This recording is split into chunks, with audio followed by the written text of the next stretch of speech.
Lawrence had a bunch of equipment over the garage in the yard. And one day I was hanging with him and he brought me up there and I said, you've got all this stuff, why don't you use it? So I helped him clear it out and get it organized. And as payment, I asked that he would record.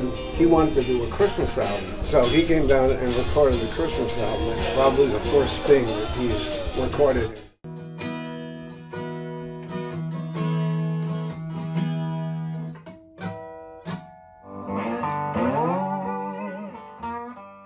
In a band with Lawrence, and we were called Vicious Rumors, and we did it in the other band. We in the barn over there. We used to practice, and then they always talked about building the studio. Took a while, but it's beautiful.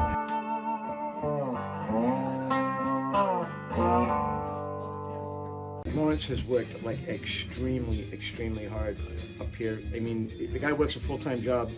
This in and of itself, just the wiring alone. And I can tell you, when I started playing with Lawrence, I played with Lawrence. We play together. You couldn't, to come in here, it was like a disaster. And it was hard to see it coming together. But then over the past, I'd say, year, bigger increments, and then all of a sudden it's like, oh my God, this place is like a gem.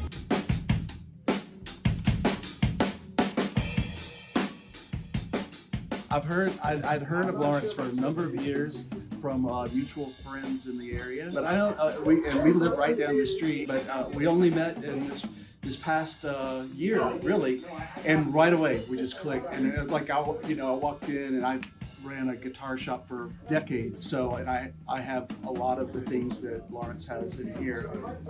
I have a studio of my own, but it's not nearly this elaborate. This one is the first one that I made totally from scratch. I made several dozen since then, but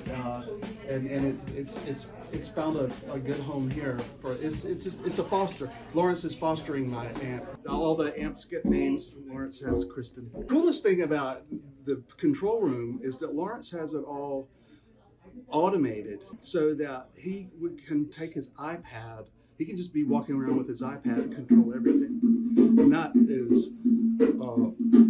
And that's the sign of someone who's really done their homework.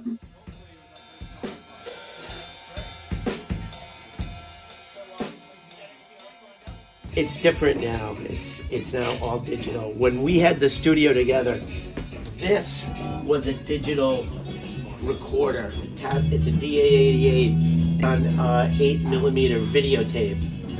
But you could get 8 audio tracks on it, and it was the first commercially available digital recorder.